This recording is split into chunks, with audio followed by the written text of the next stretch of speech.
भगवते वासुदेवाय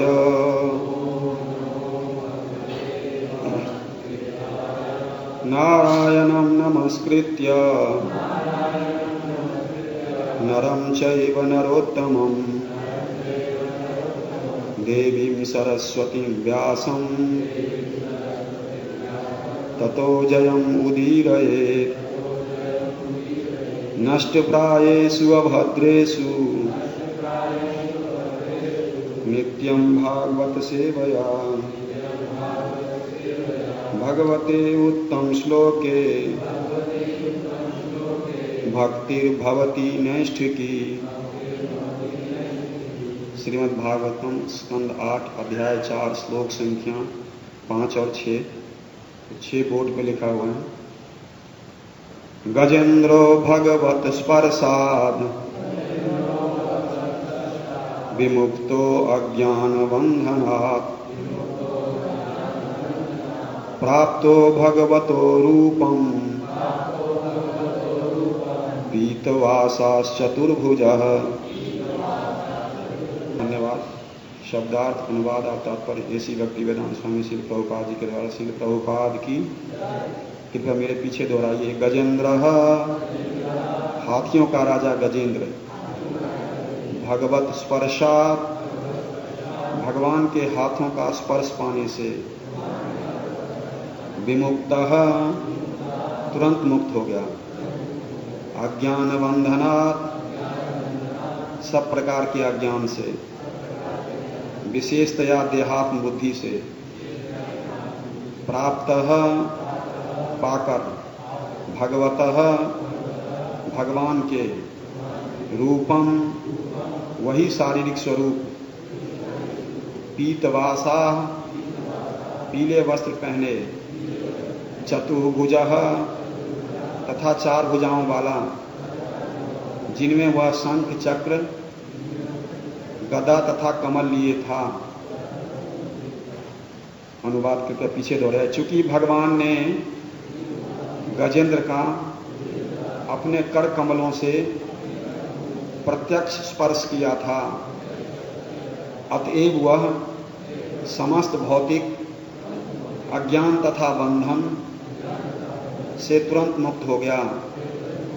इस प्रकार उसे सारूप्य मुक्ति प्राप्त हुई, जिसमें उसे भगवान जैसा ही शारीरिक स्वरूप प्राप्त हुआ। वह पीत वस्त्र धारण किए 4 भुजाओं वाला बन गया। तात्पर्य: यदि किसी पर भगवान की कृपा होती है तो वे उसका स्पर्श अपने हाथ से कर देते हैं, तो उसका शरीर आध्यात्मिक बन जाता है और वह भगवत धाम वापस जा सकता है। जब भगवान ने गजेंद्र का स्पर्श किया तो उसे आध्यात्मिक शरीर प्राप्त हो गया। ध्रुव महाराज को भी आध्यात्मिक शरीर इसी प्रकार मिला था। अर्चना पद्धति में भगवान का शरीर स्पर्श करने का सुअवसर मिलता है, जिससे आध्यात्मिक शरीर प्राप्त होने का सौभाग्य मिल सकता है और भगवत धाम वापस जाया जा सकता है। न केवल भगवान के शरीर का स्पर्श करके, अपितु उनके लीलाओं का श्रवण करके, उनकी महिमाओं का गान करके, उनके चरणों का स्पर्श करके तथा उनकी पूजा करके, दूसरे शब्दों में भगवान की किसी भी प्रकार से सेवा करके मनुष्य भौतिक कलमश से शुद्ध हो जाता है। भगवान का स्पर्श पाने का यह परिणाम होता है, जो शुद्ध भक्त है अन्याभिलाषिता शून्यम, जो शास्त्र एवं भगवान के वचनों के अनुसार कर्म करता है, वह निश्चित रूप से शुद्ध हो जाता है। वह भी गजेंद्र की तरह आध्यात्मिक शरीर धारण करके भगवत धाम लौट जाता है। ओम अज्ञानतिमिरान्धस्य ज्ञानाञ्जनशलाकया चक्षुरुन्मीलितं येन तस्मै श्रीगुरुवे नमः। श्रीचैतन्यमनोभीष्टं स्थापितं येन भूतले स्वयं रूप गदा मह्यं ददाति स्वपदान्तिकं। वन्देऽहं श्रीगुरुं श्रीयुतपदकमलं श्रीगुरुं वैष्णवांश्च।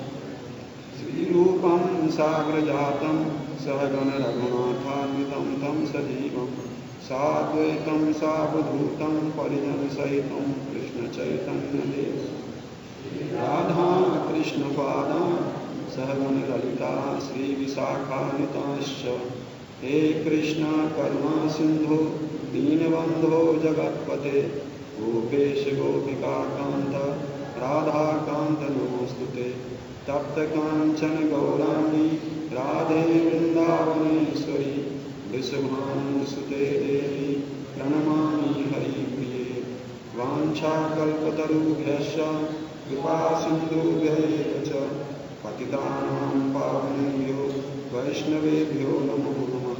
जय श्री कृष्ण चैतन्य प्रभु नित्यानंद श्री अद्वैत गदाधर श्रीवासादि गौर भक्तवृंद। हरे कृष्णा कृष्णा कृष्णा हरे हरे हरे राम राम राम हरे हरे।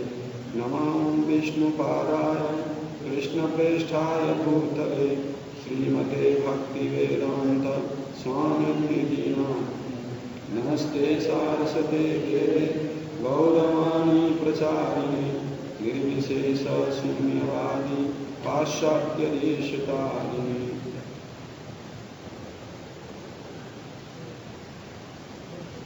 वसुदेवसुतं देवं कंसचाणूरमर्दनं देवकी परमानंदं श्रीकृष्णं वंदे जगद्गुरुं।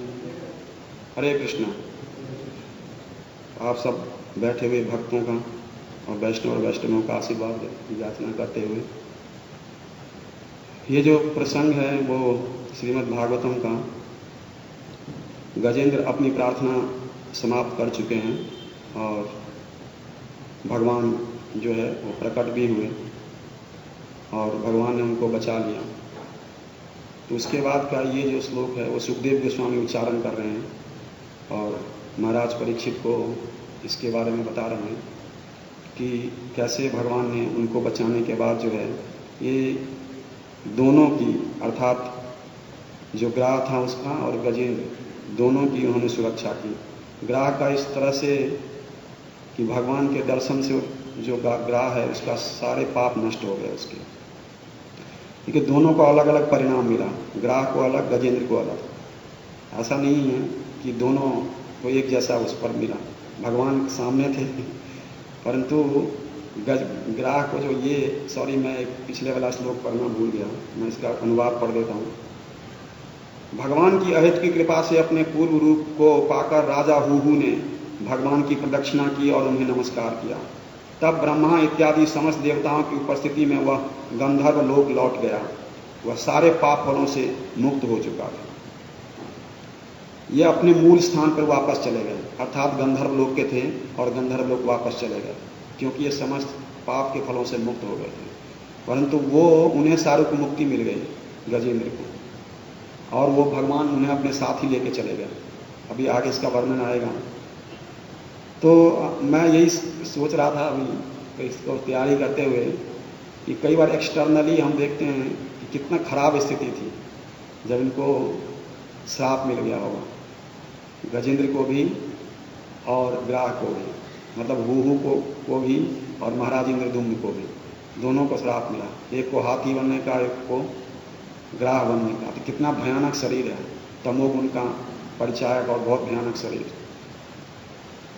परंतु हम देखते हैं ऐसे कई श्राप मिले हैं, भागवतम में ही ऐसे कई प्रसंग आते हैं कि एक नलकुबेर और मणिग्रीव, नारद जी ने श्राप दिया, परंतु उनको उसमें क्या हुआ कि उस वो नलकुबेर और मणिग्रीव शायद भगवान के धाम जा पाते कि नहीं जा पाते, और कब जाते ये पता नहीं, पर नारद जी की कृपा से जो है वो अगले ही उसमें भगवान के धाम चले गए। तो एक्सटर्नली कैसे लगता है कि कितना भयानक हुआ उसके साथ, परंतु अब हम देखें तो उसमें उसका अगर कोई वैष्णव, प्रभुपाद लिखते हैं इसके पीछे कुछ लोग पहले के तात्पर्य में कि कोई वैष्णव या ब्राह्मण या कुछ ऐसा बड़ा व्यक्ति ऋषि अगर किसी को अभिशाप भी देता है तो उसके लिए वरदान बन जाता है।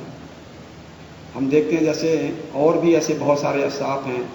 महाराज परीक्षित, अगर महाराज परीक्षित को शाप नहीं मिला होता, एक्सटर्नली हम देखें तो शायद ये भागवतम की कथा जो है इस तरह से उद्घाटित नहीं होता सबके सामने, या फिर पता नहीं भगवान का कुछ और प्लान होता करने के लिए।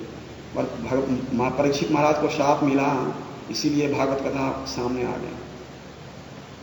और इसी तरह हम देखते हैं कि चित्रकेतु, महाराज चित्रकेतु को शाप दिया माता पार्वती ने, तो कितना भयानक था कि राक्षस बनने का, परंतु वो भगवान के धाम चले गए। हो सकता है उनको पता नहीं कितने क्या, हालांकि वो भगवान के भक्त थे और एक विचरण कर रहे थे, लेकिन इस जो भी उनके इस भौतिक जगत का मेटेरियल कंटामिनेशन थोड़ा बहुत भी होगा, तो वो उस पार्वती की शाप की वजह से सब कुछ खत्म हो गया। तो एक्सटर्नली थोड़ा सा अटपटा सा लगता है कि जैसे महाराज इंद्रद्युम्न का था कि उन्होंने को ऐसे ही शाप दे दिया, उनको पता भी नहीं है कि वो ध्यान में बैठे हुए हैं, इज नॉट नोइंग, उसको पता नहीं है व्यक्ति को, और उसको कोई आकर के शाप दे दे। तो लेकिन चूंकि अगस्त कोई साधारण व्यक्ति नहीं थे, इसीलिए वो पाप जो है आगे वरदान में तब्दील हो गए। नहीं तो आप देखो कि आप बैठ के जप कर रहे हो, आपके आके कोई कुछ बोल के चला जाए, गाली दे के चला जाए, आप क्या करोगे? ये क्या है? तो इस व्यक्ति तपस्या कर रहा है, वो भी घर से दूर कहीं जा करके आप आराम से बैठ के तपस्या कर रहे हैं, और एक व्यक्ति आते हैं और उनको शाप दे देते हैं। फिर दूसरा इसका पहलू ये था कि इसमें एक बहुत इंपॉर्टेंट ये है कि वैष्णव एटिकेट जो है फॉलो करना कितना इंपॉर्टेंट है।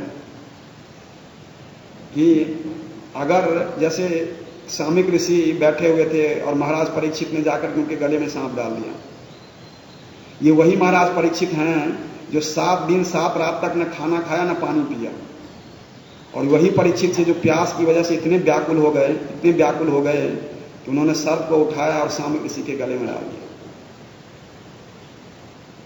तो एक तरह से वैष्णव शिष्टाचार टूटा। तो उसका परिणाम क्या है कि हालांकि वो भगवान की लीला है और इसको आना था, लेकिन वो लीलाओं में एक मैसेज होता है।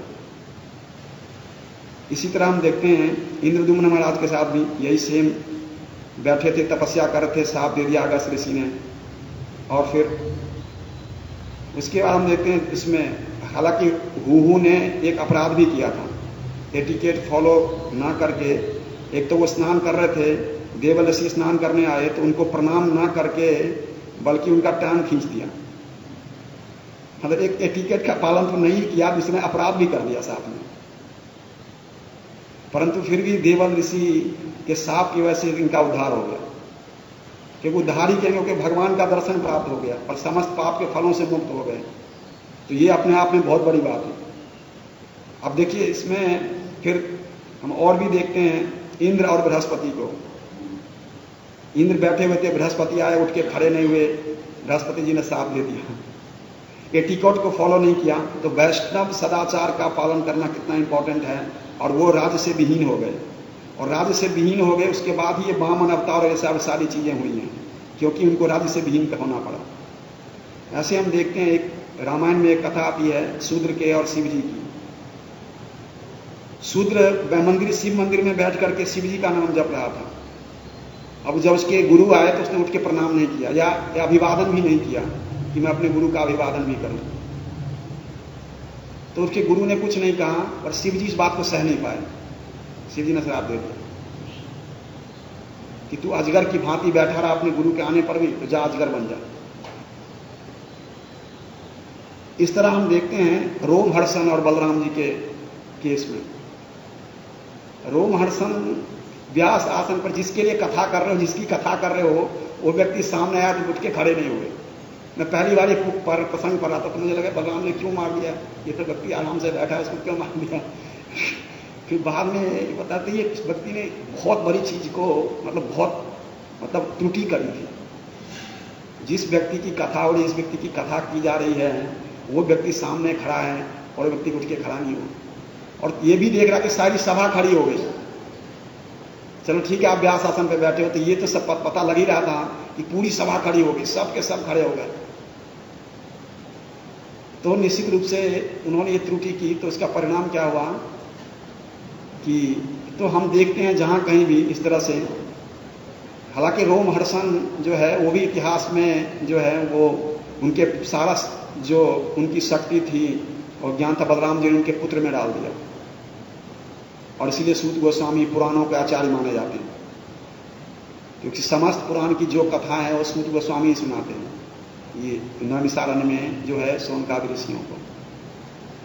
तो इस तरह से कि एक तो साफ एक्सटर्नली कैसा है उसका उसमें कल्याण छुपाई होता है, और दूसरा वैष्णव एटिकेट ना पालन करने का परिणाम क्या है कि आप जाने में करो या अनजाने में, उसका परिणाम निश्चित रूप से सामने आएगा। हालांकि ये अनजाने में हुआ, उनको मालूम नहीं था, लेकिन फिर भी अगर मान लीजिए उनको कुछ समय तक जो है वो इस शरीर में तमोगुनी रूप शरीर में तो रहना पड़ा, और बहुत समय तक रहना पड़ा, बल्कि लड़ाई 1000 वर्ष तक तो युद्ध चला था।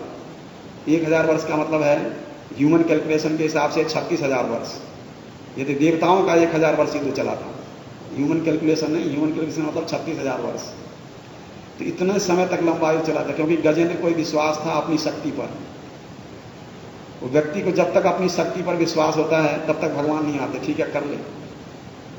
और जैसे ही उसका अपने लगा कि अब खत्म हो जाऊंगा, तो फिर जो भगवान को पुकारे कि ये पिछले जन्म की भक्ति है, ये व्यक्ति को याद आ गया कि मुझे भगवान की शरण लेनी है। तो भगवान की भक्ति किसी भी तरह से जो है व्यर्थ नहीं, हालांकि वो तमोगुनी शरीर में है बिल्कुल, तो उस व्यक्ति को कैसे भगवान याद आ गया,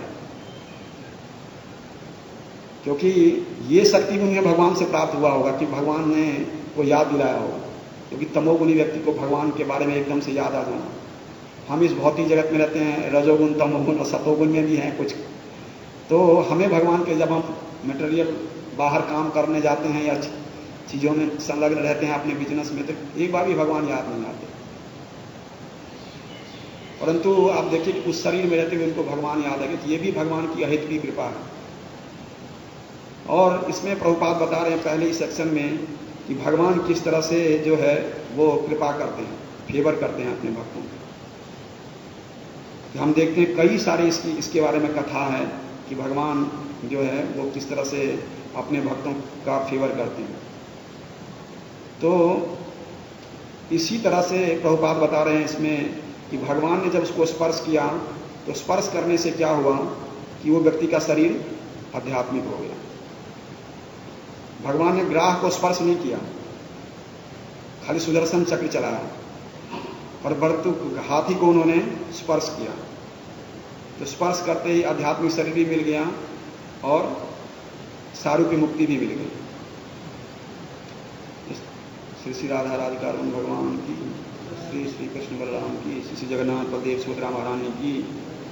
अभी कुछ दिन पहले रुक्मिणी कृष्ण जी लेक्चर दे रहे थे, बता रहे थे कि भक्ति सिद्धांत सरस्वती महाराज का एक कोट कि उन्होंने बताया था कि अनलेस वन इज रफली है ना, जो रफली जब तक उस व्यक्ति इसके साथ व्यवहार नहीं किया जाता इस भौतिक जगत में, तब तक वो व्यक्ति भगवान की शरण नहीं लेता।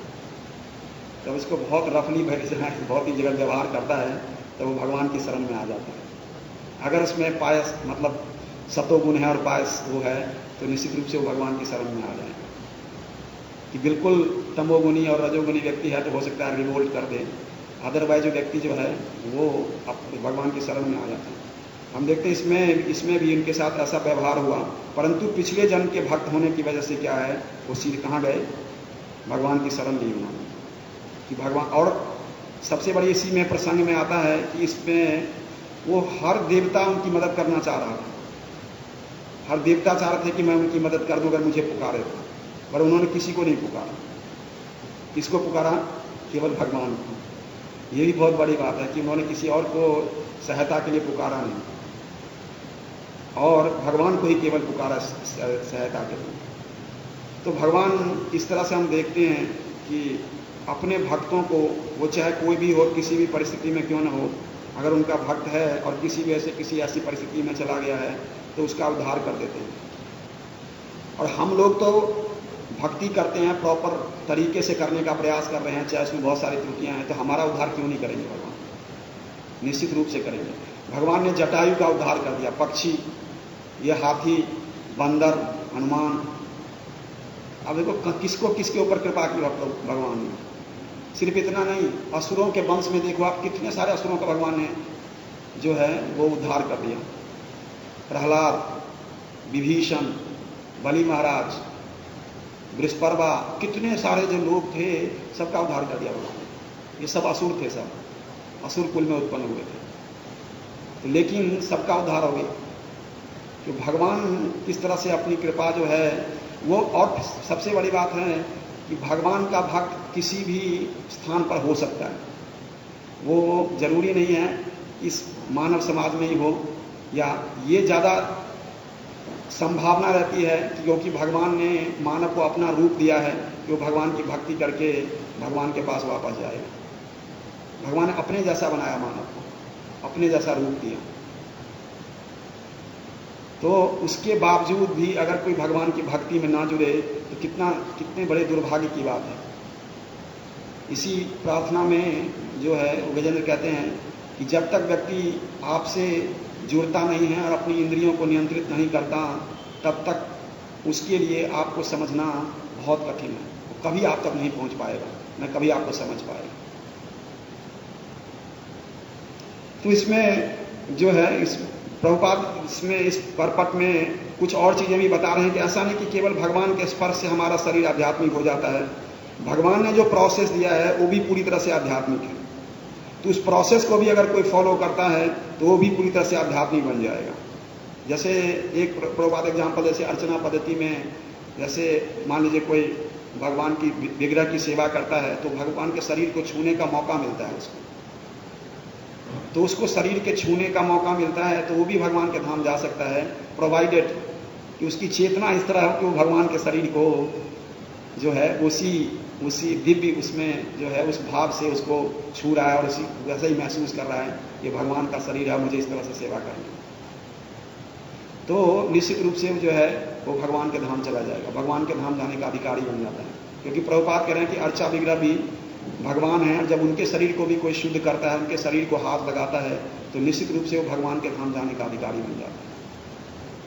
और हम और भी तरह से प्रभुपाद बता रहे हैं कि अगर कोई लीला श्रवण करता है भगवान की, क्योंकि भगवान की लीला भी ट्रांसडेंटल है, तो भगवान की लीला भी कोई श्रवण करके भगवान के धाम जा सकता है, उनकी महिमा का गान करके जा सकता है, उनकी पूजा करके कोई भगवान के धाम वापस जा सकता है। भगवान का नाम देखो कि भगवान का नाम भी ट्रांसडेंटल है, जीव भी ट्रांसडेंटल है। तो एक दिव्य वस्तु जब दूसरे दिव्य वस्तु को छुएगी तो आप समझिए कैसा चमत्कार होगा। तो नाम दिव्य है, जीव दिव्य है, तो वो अपनी उस दिव्यता में जब उस नाम को छुएगा तो निश्चित रूप से वो व्यक्ति स्वयं दिव्य बन जाएगा। तो ये दिव्यता है, क्योंकि अब हमारे ऊपर इतना कंटेमिनेशन है, हम तो रोज का नाम लेते हैं और क्या करते हैं। तो पहले मुझे लगता था कि कहते थे शुद्ध नाम लो, शुद्ध नाम लो। शुरू में कृष्णा कॉन्शस में आने से पहले उनका सब शुद्ध नाम तो ले रहे हैं, गलती तो कर नहीं रहा, सब राम बोलते हैं, कृष्ण बोलते हैं, गलत क्या है इसमें, शुद्ध नाम ले रहे हैं। शुद्ध नाम का मतलब था कि व्यक्ति शुद्ध हो, और तब जब अपनी जीवा से उच्चारण करेगा तो वो शुद्ध हो जाएगा। क्योंकि जब ये अब शुरुआत में तो यही होता है कि व्यक्ति भी कंटेमिनेटेड है तो नाम लेता ही है, तो वो कंटेमिनेशन जो धीरे धीरे जब कंटेमिनेशन खत्म होगा, जब अपनी शुद्धता के स्तर पर आएगा, उस दिव्यता के स्तर पर आएगा, तब जो वो नाम लेगा तो वो एक नाम उसका इस भौतिक जगत से बाहर करने के लिए काफी है। तभी कहते हैं कि एक नाम में इतना फल मिलेगा कि सारा जीवन वो व्यक्ति इतना पाप नहीं कर सकता जितना एक नाम उसके पापों को मिटा सकता है। तो उस दिव्यता के स्तर पर जब व्यक्ति होगा तो तब ऐसा हो सकता है कि हम अदरवाइज आप मान लीजिए इस भारतवर्ष में जो भी पैदा हुआ है कम से कम हर व्यक्ति राम और कृष्ण का नाम तो सुना ही होगा, लिया ही होगा, कान में गया ही होगा। ऑलमोस्ट हम ये मानते हैं कि कम से कम 90% लोगों के साथ ऐसा हुआ ही होगा, चाहे कोई भी हो व्यक्ति कहीं पर भी पैदा हुआ। तो फिर इसका क्या परिणाम होगा? तो इसको ऐसे लोगों को भी स्वीकृतियां मिलती हैं, क्योंकि महाप्रभु जब हरिदास ठाकुर से पूछते हैं कि इन मुसलमानों का क्या होगा, इनका उद्धार कैसे होगा, चैतन्य भागवत में प्रसंग आता है, तो हरिदास ठाकुर कहते हैं कि महाप्रभु ये हाराम हाराम बोलते हैं, तो आप तो भावग्राही हैं, तो उसको हाराम को आप जो है संबोधन के वर्ष में ले वो हे राम, तो उनका भी उद्धार हो जाएगा। तो इस तरह से हर प्रत्येक जीव के उद्धार करने के लिए भगवान ने इस भौतिक जगत में अपनी लीलाएं इसीलिए दी, लीला स्थलियों को दिया, श्रवण की महिमा, लीला का श्रवण, महिमा का गुणगान। तो कोई किसी भी तरह से जो है करके भगवान की इस दिव्य स्थिति को पहुंच सकता है या प्राप्त कर सकता है। आगे प्रभुपाद एक इसमें बता रहे हैं कि कोई भी व्यक्ति शुद्ध भक्त बन सकता है अगर वो भगवान के वचनों के अनुसार से कर्म करता है, शास्त्र के वचन या भगवान के वचन। शास्त्र के वचन भी भगवान के वचन हैं, तो शास्त्रों के वचन के अनुसार से या भगवान के वचन, या आप इसको भगवान के वचन का मतलब समझ लीजिए, गुरु के इंस्ट्रक्शन के हिसाब से अगर अपना जीवन जीता है या कर्म करता है तो निश्चित रूप से वो व्यक्ति जो है वो भी ट्रांसडेंटल हो जाएगा, उसका जो शरीर है वो भी आध्यात्मिक हो जाएगा और उसका शरीर वो भगवान के धाम जाने लायक बन जाएगा। अगर कोई शास्त्रों को फॉलो करता है, अपने गुरु के निर्देश को फॉलो करता है, भगवान के निर्देश को फॉलो करता है। प्रभुपाद कह रहे हैं कि इसमें जो शुद्ध भक्त होने के लिए, जैसे एक अन्याभिलाषिता शून्यम भक्त, तो अन्याभिलाषिता का मतलब है किसी और अभिलाषा से रहित, और अभिलाषा का मतलब है कि भक्ति के अलावा कोई अभिलाषा नहीं। तो जो खास करके जो लोग गृहस्थ आश्रम में रहते हैं उनके लिए तो बहुत बहुत कठिन है कि अन्याभिलाषिता शून्य होना। कैसे होंगे अन्याभिलाषिता शून्य, और कोई अभिलाषा नहीं। परंतु ऐसा नहीं है कि जो व्यक्ति गृहस्थ आश्रम में रहता है, कृष्णा कॉन्शियस का जो प्रोसेस है उसके लिए अलग है, और जो ब्रह्मचारी आश्रम है और संन्यास आश्रम में रहता है उसके लिए अलग है। प्रोसेस सबके लिए एक ही है और उसको भी उसी दिव्यता को प्राप्त करनी है। क्योंकि हम देखते हैं कि महाप्रभु के जितने भी पार्षद थे उसमें आप देखो 90% पार्षद उनके जो है गृहस्थ आश्रम में थे। बहुत सारे पार्षद गृहस्थ आश्रम में, पर महाप्रभु एक से एक पार्षद थे महाप्रभु के। तो इसका क्या मतलब है कि उन्होंने भी उसको उसी दिव्यता को प्राप्त किया था। एक बार बल्कि चैतन्य महाप्रभु श्रीवास ठाकुर को बोलते हैं कि तुम काम क्यों नहीं करते। चैतन्य भागवत में एक प्रसंग आता है कि वो अंत लीला में 5वें अध्याय में है कि तुम काम क्यों नहीं करते, कुछ करते हो नहीं, इतना बड़ा परिवार कैसे पालोगे। तो उन्होंने कहा महाप्रभु जो मुझे भाग्य में मेरे प्रारब्ध में है वो अपने आप आएगा। कहा बहुत अच्छा है, तुम्हारे प्रारब्ध में अपने आप आ जाएगा तो ठीक है, तुम संन्यास ले लो। फिर भाई जो तुम्हारे प्रारब्ध में है वो तुम्हारे पास आ जाएगा तुम्हारे घर तक, तो तुम इस आश्रम में क्यों पड़े हो, फिर तुम संन्यास ले लो। तो उन्होंने कहा महाप्रभु मैं ये भी नहीं कर सकता। संन्यास, फिर महाप्रभु ने कहा कि उसमें अच्छा होगा कि संन्यास लेके तुम अधिकारी करोगे, भिक्षा तो कर सकते हो। कह रहे मैं ये भी नहीं करूंगा। कह रहे संन्यास तुम लोगे नहीं, भिक्षा मांगोगे नहीं, यहां जब गृहस्थ आश्रम में रहते हो काम करोगे नहीं, तो कैसे होगा तुम्हारा पालन। तो फिर वो ताली बजा देते हैं, 3 ताली देते हैं। तो महाप्रभु कहते हैं मुझे समझ में नहीं आई तुम्हारी 3 ताली क्या है, 1 2 3। कहे महाप्रभु मैं अगर 3 दिन तक उपवास रह जाऊंगा, 3 दिन तक नहीं मिलेगा तो मैं गले में घड़ा बांध करके गंगा जी में डूब जाऊंगा। फिर महाप्रभु जो है एकदम अपने दूसरे रूप में आ गए, हुंकार करने लगे। पहले क्या करते, काम नहीं करते हो, काम करो, ये कर लो, और फिर अब क्या करें, तुम्हें कौन भूखा रखेगा। इवन लक्ष्मी को भी मांगना पड़ेगा, तो लक्ष्मी भीख मांगेगी, पर तुम्हें कोई भूखा नहीं रह सकता, तुम कैसे उपवास करोगे। तो एकदम से भाव बदल गया। फिर उस रूप में आ गए कि जिसने, और महाप्रभु वहां कह रहे हैं कि जो इस नाम की शरण लेगा, जो मेरी शरण लेगा, तो महाप्रभु वहां पर अनन्यास चिंतयन्तो मां श्लोक का जो है वो कोट करते हैं। और सिर्फ वो ही कोट नहीं करते, ये मैंने कॉमन देखा है, जो भी कृष्ण बता के गए महाप्रभु ने उसमें सब में कम कर दिया, चलो ये नहीं अच्छा, ये मत करो, ये मत। पर इसमें महाप्रभु ने भी कम नहीं किया, कोई कंप्रोमाइज नहीं किया। जिसमें जो अनन्यास चिंतयन्तो मां ये जना परिपासते, तो महाप्रभु इसमें एक प्यार बोलते हैं वहां पर, कहते हैं कि ये जब तक कोई मेरा आश्रय नहीं लेगा और बिना किसी अन्य का आश्रय लिए हुए अगर कोई मेरा आश्रय ले लेता है तो उसको कोई कमी नहीं रहेगी, उसको चिंता करने की आवश्यकता ही नहीं है। उसके ऑर्डर को मैं अपने सिर पे रख के जो है उसको पूरा करता हूं। तो यहां पर महाप्रभु ने कोई कंप्रोमाइज नहीं दिया, न कृष्ण ने न महाप्रभु ने, कि अन्याभिलाष अर्थात अनन्य भक्ति करनी पड़ेगी। अनन्य भक्ति, अनन्यता से मेरी शरण लेनी पड़ेगी। तो यहाँ आप देखिए इसमें क्या है कि अन्याभिलाषता होना पड़ेगा अगर किसी को शुद्ध भक्त होना है। ये सबके लिए है, वो गृहस्थ आश्रम में है तब भी या किसी और आश्रम में है तब भी। तो ड्यूटी करना अलग बात है। मान लीजिए कि कोई ब्रह्मचारी आश्रम में भी रहता है, वो भी घर जाते हैं और मदर फादर से मिलते हैं, उनकी ड्यूटी अगर कुछ है तो पूरा करते हैं, तो ये कोई बड़ी बात नहीं है। ये जस्ट रिलीजियस ड्यूटी, जो व्यक्ति उसको पूरा करेगा। तो इसी तरह से अगर कोई व्यक्ति गृहस्थ आश्रम में रहकर भी अपनी ड्यूटी पूरी कर रहा है कि ठीक है मेरा है कि मैं इनको वस्त्र और ये चीजें पूरी करूं, तो और उसके बाद वो जो सारा समय अपने भगवान के लिए निकालता, तो निश्चित रूप से उसके लिए भी अन्याभिलाषता होना बहुत बड़ी बात नहीं है। परंतु आश्रम गृहस्थ आश्रम में रहकर व्यक्ति की जो इच्छाएं हैं वो बढ़ती चली जाती हैं और बढ़ जाती हैं। कंपटीशन बहुत होता है, बाहर के जो कंटेमिनेशन है, बाहर का जो प्रदूषण है उसको छूते रहते हैं, वो बहुत व्यक्ति परेशान होता रहता है। उसका जो स्थिरता है वो हिलती रहती है कि मैं यहाँ जाऊँ कि यहाँ जाऊँ, क्योंकि बाहर की जो ललक है उससे वो अपने आप को रोक नहीं पाता। अंदर चूंकि भक्ति के बारे में जो चीज़ें उसने सुन ली हैं, कर रहा है, उसको करने का जो है वो गंभीरता से प्रयास करता है, पर वो दोनों के बीच में हिलता रहता है, कभी इधर तो कभी उधर। तो ऐसे भक्तों के लिए बहुत मुश्किल है उसको अन्याभिलाषता हो जाए। और शुद्ध भक्ति आज के समय में होना बहुत मुश्किल है, क्योंकि सिंगल पॉइंटेड होने हुए बिना कोई अन्याभिलाषता हो ही नहीं सकता। एक ही मात्र उसका इच्छा है कि मैं केवल भक्ति करूं और भगवान को प्रसन्न करूं।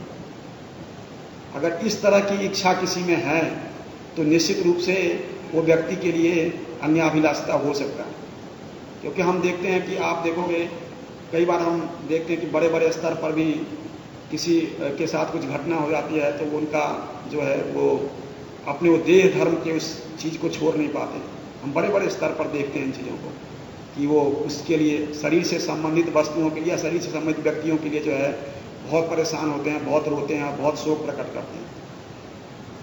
तो ये कई बार एग्जाम्पल जो है हमारे लिए कमजोरी पैदा करता है। हमें लगता है कि उनके साथ हो गया तो हमारे साथ जो है हमारे साथ भी हो सकता है। तो एग्जाम्पल दोनों हैं इस भौतिक जगत में, अच्छे भी और दूसरे वाले भी।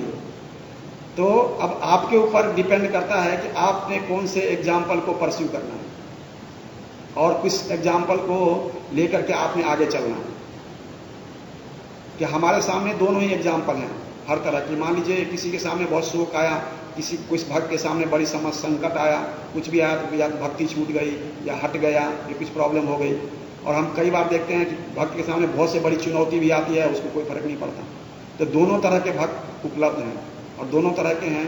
तो अब हमारे लिए है कि हमें किस भक्त को आदर्श बनाना है, इस वाले को कि उस वाले को। क्योंकि हमारे सामने इस संसार भौतिक जगत में, द्वंदात्मक जगत में दोनों ही चीजें उपस्थित हैं हर जगह, हर तरह से। इसी तरह से हम देखते हैं कि जो चैतन्य महाप्रभु भगवान कृष्ण जो हैं वो भगवान हर व्यक्ति को इस जगत से उद्धार करने के लिए तैयार बैठे हैं। गजेंद्र अपनी इसी प्रार्थना में पीछे कहते हैं कि इसी 8, 3 और 17 वाले में कि आप परमात्मा के रूप में अंदर से इंस्ट्रक्शन देते हो और नाम के रूप में आप बाहर से प्रकट हो चुके हो। तो नाम के रूप में आप बाहर से मदद करते हैं, परमात्मा के रूप में आप अंदर से मदद करते हैं। तो भगवान आप तो डिलीवर करने के लिए तैयार हो, पर क्या जीव जो है अगर वो डिलीवर होना वो इस भौतिक जगह से छूटना चाहता है तो निश्चित रूप से इन सहारों का प्रयोग करके छूट सकता है। और तीसरी बात वो बताते हैं कि प्रत्यक्ष ज्ञान भी आपने छोड़ रखा है इस भौतिक जगत में। प्रत्यक्ष ज्ञान और आपका नाम ये बाहर से है और परमात्मा के रूप आप अंदर से हो। तो भगवान जो है हम सब का उद्धार करने के लिए इन तीनों रूप में विद्यमान है हर समय, हमेशा। अब हमारे ऊपर है कि हम इससे उद्धार होना चाहते हैं कि नहीं होना चाहते। यही बात जो है भगवान 10वें अध्याय के 11वें श्लोक में कह रहे हैं, तेसा एवानुकंपार्थम अहम अज्ञानजम तमा नाशयाम्यात्म भावस्थो ज्ञान दीपेन भास्वता। कि मैं इस भौतिक जगत में जो है तेसाम उस व्यक्ति का एवं निश्चय ही विशेष कृपा करता हूं। विशेष कृपा करने के लिए उस विशेष कृपा करने के लिए क्या करते हैं, अहम अज्ञानता, उसकी अज्ञानता को दूर करने के लिए मैं दीप रूप, ज्ञान रूपी दीपक के रूप में उपस्थित हूं, और इसके लिए नाश करने के लिए मैं सतत तैयार रहता हूं कि उसकी जो जीव की अज्ञानता है वो खत्म हो जाए और वो जीव मेरा शरण ले ले, मेरी शरण में आ जाए। तो मैं हमेशा इस बात के लिए तैयार रहता हूं। तो जो भी भगवान के इस इंस्ट्रक्शन को और शास्त्रों की इस आदेश को का पालन करेगा और इस तरह से भगवान की शरण लेगा, तो निश्चित रूप से वो व्यक्ति जो है वो शुद्ध हो जाएगा। और भगवान शुद्ध करने के लिए तैयार बैठे हैं, परंतु हमारे अंदर है कि हम शुद्ध होना चाहते हैं कि नहीं होना चाहते हैं। क्योंकि ज्यादातर जो समस्या है वो हमारे मन और वाणी, मन की वजह से आता है। इस भौतिक जगत में हम अपने मन की वजह से जो है इस भौतिक जगत में बंधे रहते हैं। कई बार हमारे सामने कोई समस्या होती भी नहीं है, परंतु मन का एक स्वभाव है वो हमेशा असंतुष्ट रहना चाहता है। अगर वो हमेशा किसी न किसी बात में असंतुष्ट रहना चाहता है, मान लीजिए प्रसाद वितरित कर रहे हैं, कम मिला, असंतुष्ट हो गया।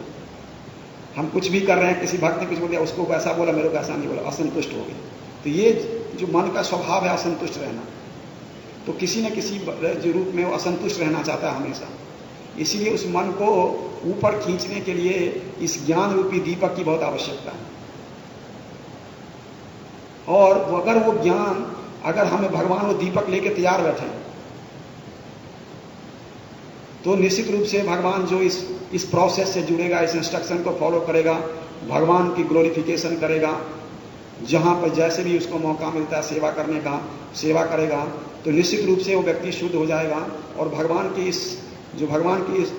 खुद भी दिव्य शरीर को प्राप्त होगा और दिव्य धाम को प्राप्त हो जाएगा। तेषाम सततयुक्ता नाम भजताम प्रीतिपूर्वकम ददामि बुद्धि योगम तम येन माम उपयान्ति। तेषाम मतलब उसको, सतत युक्ता नाम जो हमेशा जुड़ा हुआ है। किससे जुड़ा हुआ है? मुझसे। किसे?